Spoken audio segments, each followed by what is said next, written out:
घना जंगल, इतना घना कि दिन में भी सूरज की रोशनी जमीन तक पहुंचने से पहले ही दम तोड़ देती थी।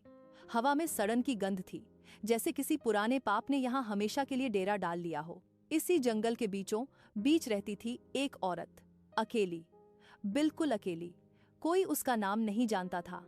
गांव वाले उसे बस जंगल वाली औरत कहते थे। गांव की चेतावनी, जंगल से सटे गांव के बुजुर्ग बच्चों को हमेशा चेतावनी देते थे, सूरज ढलने के बाद उस जंगल की तरफ मत देखना भी मत। वहां एक औरत रहती है जो इंसान नहीं है। लोग कहते थे जो भी उस औरत को देख लेता है वह जिंदा नहीं लौटता, और जो लौट भी आता है वह पहले जैसा नहीं रहता। पहली झलक, उस औरत को पहली बार किसी ने बरसों पहले देखा था। लकड़हारे हरि ने हरी जंगल में लकड़ी काटने गया था। अचानक उसे लगा जैसे कोई उसे देख रहा है। उसने पलटकर देखा, एक औरत पेड़ों के बीच खड़ी थी।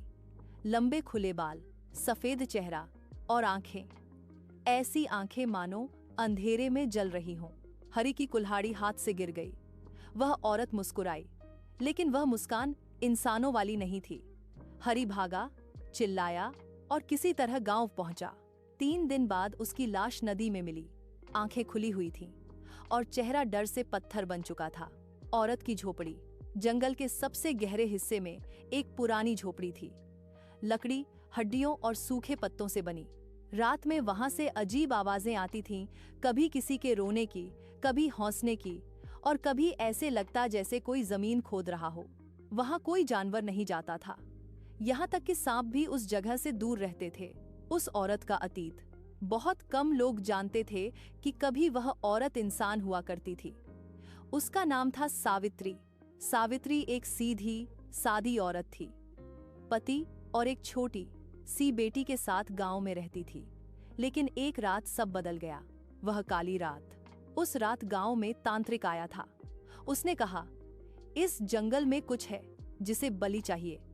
डरे हुए गांव वालों ने किसी एक को चुनना चाहा और उनकी नजर पड़ी सावित्री पर। आधी रात को उसे घसीटते हुए जंगल लाया गया। उसकी बेटी रोती रही, पति हाथ जोड़ता रहा, लेकिन किसी ने नहीं सुना। उसे जिंदा दफना दिया गया। मौत के बाद भी जिंदा। सावित्री मरी नहीं, वह जमीन के नीचे तड़पती रही। उसने चीखा, रोई, बद्दुआ दी, और जंगल ने उसकी बद्दुआ सुन ली।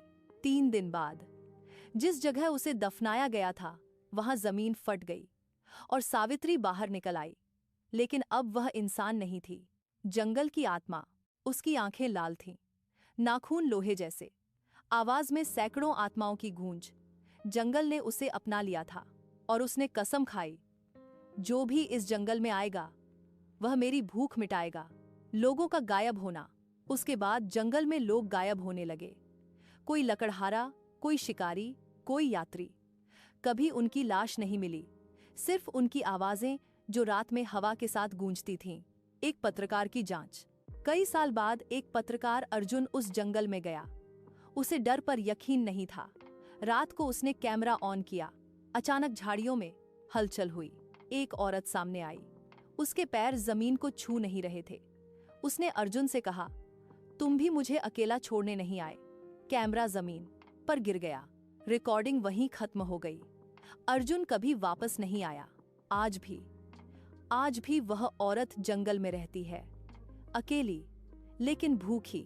अगर तुम कभी उस जंगल से गुजरो और कोई औरत तुम्हें आवाज दे, मदद कर दो, तो पीछे मुड़कर मत देखना, क्योंकि जो औरत जंगल में अकेली रहती है वह इंसानों की मदद नहीं मांगती, वह उन्हें खाने के लिए बुलाती है।